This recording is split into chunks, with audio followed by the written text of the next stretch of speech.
Workshops are always evolving, so we designed a customizable workbench system where you can swap out modules to fit the projects you're working on. Today we will put it to test by building a workbench with a built-in router table and use some clever CNC tricks to cut parts that don't even fit on our machine. The concept is super simple. You have a base frame to which you can attach different workbench modules. Some are smaller, some are bigger, but each serves a different purpose. This allows you to create your ideal workbench while having an option to upgrade some modules that better fit your needs, or extend the setup by adding a larger bottom frame and work surface parts. With the idea clear, let's start making the parts for our workbench. We will be using regular Baltic birch plywood for the base frame and the module back panels, and a white laminated ply for the rest of the parts. The result should look super clean. It makes sense to start from the bottom up, so we first cut the regular plywood parts, the base frame and some of the back panels. Once we have all 4 small frame parts, we have to make the larger ones as well. This presents a problem. The parts are too big to fit on our CNC router. To work around this, I'm using a similar approach to the tiling operations. However, instead of sliding the material through the work surface, I place half of the sheet on the CNC router and rest the other half on a workshop stool. Then I make the necessary cuts to one side. Rotate the sheet by 180 degrees and place it back on the CNC router to cut the other side. This allows us to make larger parts without moving the whole CNC setup away from the wall. I will be making a separate video on how I set up these cutting operations.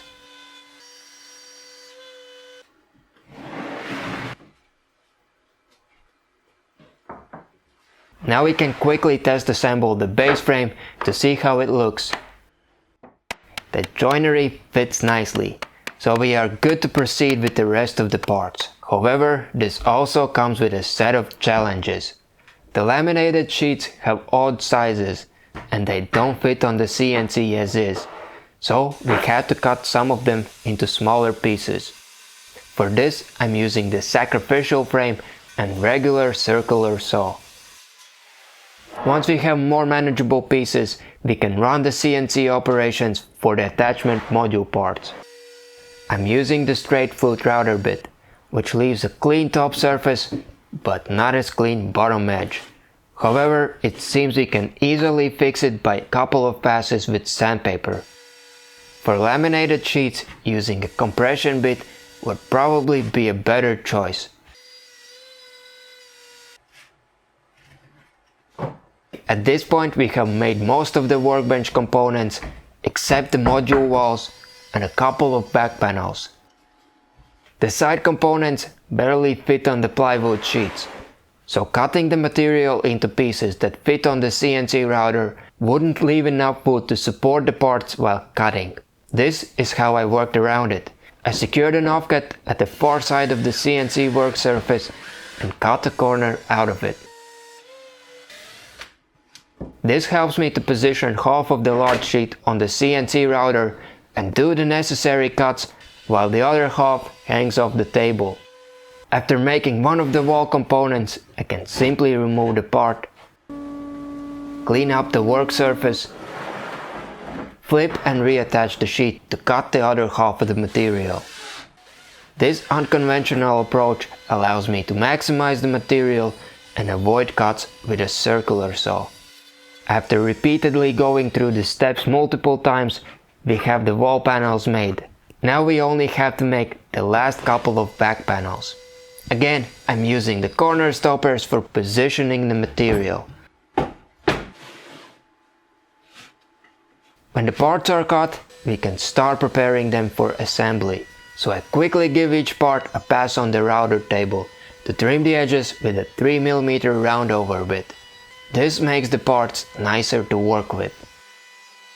When working on the wall panels, I have to be mindful not to trim the edges around the corner joint pockets. There simply isn't enough material for the router bit bearing to rest on, so these edges will have to be rounded after the modules are assembled. Since the Workbench project is all about customization and personalization, I decided to paint the regular plywood parts. I won't go into much detail, you know how it goes. Running a couple of passes with an orbital sander, applying the paint, smoothing the surfaces, and adding another paint layer. To avoid having paint spills on the plywood edge, I first painted the surfaces, and after the paint had dried, trimmed the edges as I did for the other parts. The clean look is noticeable, especially when joining the parts together.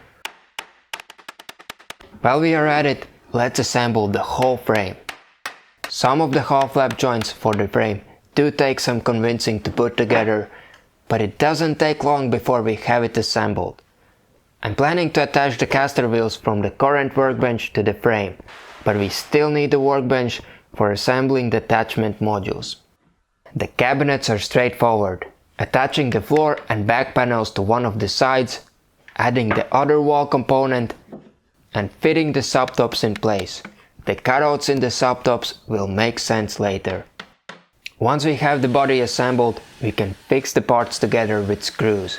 For this, I'm pre-drilling the holes and adding a nice chamfer for the screw heads to fit flush with the plywood surface. They can't stick out, otherwise there will be tiny gaps between the modules. Once we have the first module assembled, we can place it on the base frame. The mortise and tenon joints align each module. The mortises are slightly oversized, which makes assembling smoother when adding more modules. After the first cabinet is in place, we can follow the same steps to assemble 3 more of the cabinet frames and place them on the base.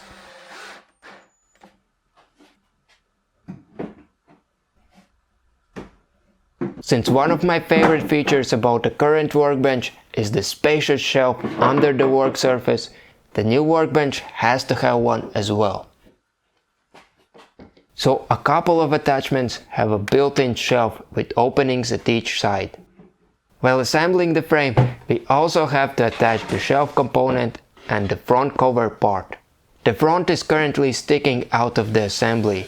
However, once we have attached the drawers and door panels, it will make sense. Again, we are locking the joinery with screws.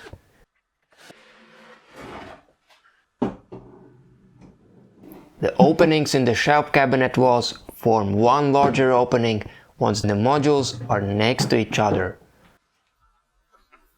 At this point, we have all the smaller attachments assembled and can start working on the router table module. The frame is very similar to the one we already have. 2 larger openings at the bottom for drawers, 1 opening in the middle for the router, and smaller ones at the sides for the drawers to store all the router bits, wrenches and jigs. And all of that is locked in place between the back panel and the wall components.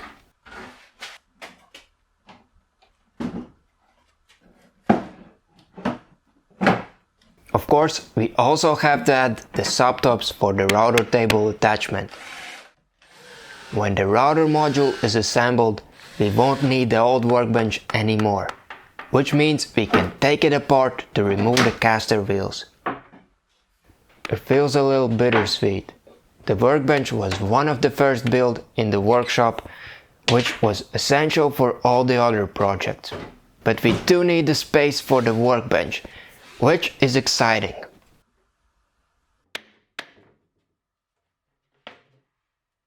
After a short sentimental episode, we have the caster wheels retrieved and can attach them to the new frame, so I place one in each corner. Now we can put the frame on the floor, but before attaching the modules, we have to give each small cube a quick pass on the router table, so all the edges at the back are rounded nicely. Then we can place the attachment on the frame and put together the perfect workbench setup for the Ribobox workshop.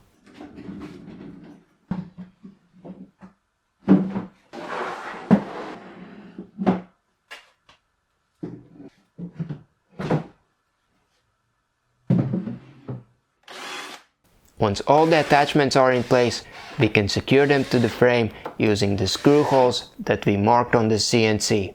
When doing so, there must be no gaps between the modules. In fact, it might be a good idea to lock them together. So I add a screw between each cabinet before proceeding with the ones at the base.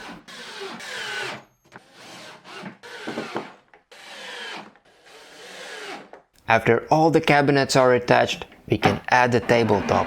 Given the modular design, the work surface also consists of smaller pieces that lock together with the dovetail joints. But before securing them in place, we had to add the T-nuts to the bottom surface of the middle parts. The T-nuts will be useful when using the router fence. Once we have the inserts in place, we can fix one of the tabletop panels. For it to be aligned properly, we have to have a 5 cm gap between the module and the work surface edge. Then we can simply fasten it in place by driving screws through the subtops. Adding the additional panels is simple, and the dovetail joints makes it super satisfying.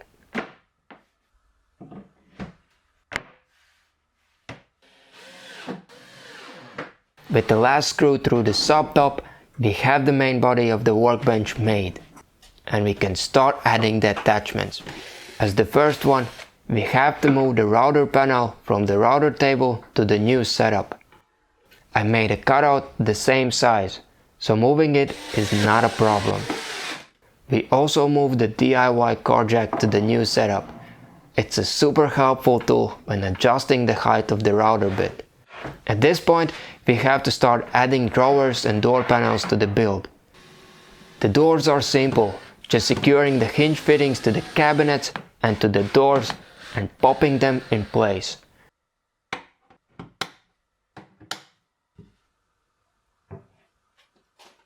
But the drawers, we still have to make them. So I load a plywood sheet on the CNC router and cut the necessary parts. It did take some time to turn this pile of sheets into a pile of components. Before assembling the parts, we need to round over the edges of the components, which is a perfect reason to test out our new workbench. The spacious work surface makes it super handy to have the parts on both sides while having enough room to work with the router. My biggest worry about this particular setup was if the router would be in the way during assembling or other workshop tasks. But for smaller items like the drawers, it doesn't affect the workflow at all, and we don't have to retract it from the surface. Since we are not using drawer slides for the build, we have two different drawer bodies.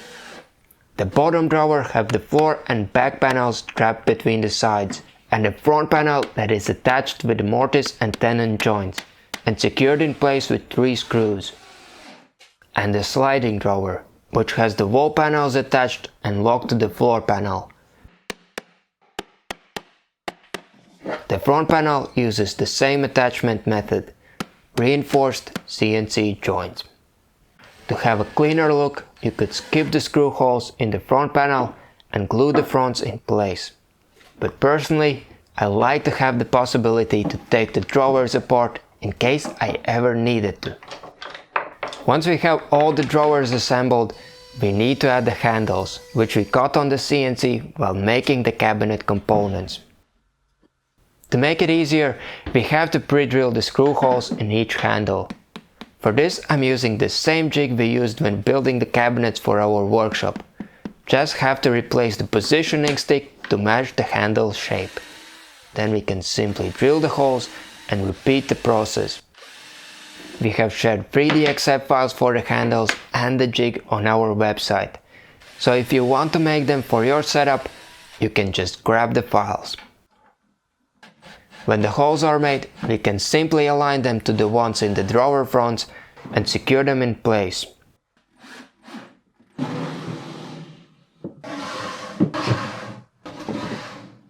With the last drawer in place, we have the workbench made.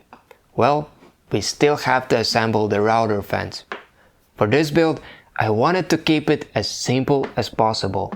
It has a base to which we attach 4 rib components, a box to which we can add our dust collector hose, and a single piece front panel for precise work. To be sure the router vibrations don't open up the fence joints, we pin them in place with a bunch of screws. Attaching the fence to the table is simple. Just align the cutouts in the base panel to the holes in the work surface and add the star knobs. This setup allows you to easily adjust the fence location without having the T-grooves. Since the dog holes in the work surface are spaced the same as for the previous workbench, we can use the same attachments for fixing any workpiece to the table. And the cutouts in the subtops allows you to have longer dowels for the attachments, which is especially important when using the hold-down clamp. With all the features added, we can move the workbench to its position and call it a successful workshop upgrade. If you are interested in creating your unique workbench setup using the same system, you will find the CNC files for the whole project on our website, aribabox.com. Thank you for joining us on this build. Stay creative, and I'll see you next time.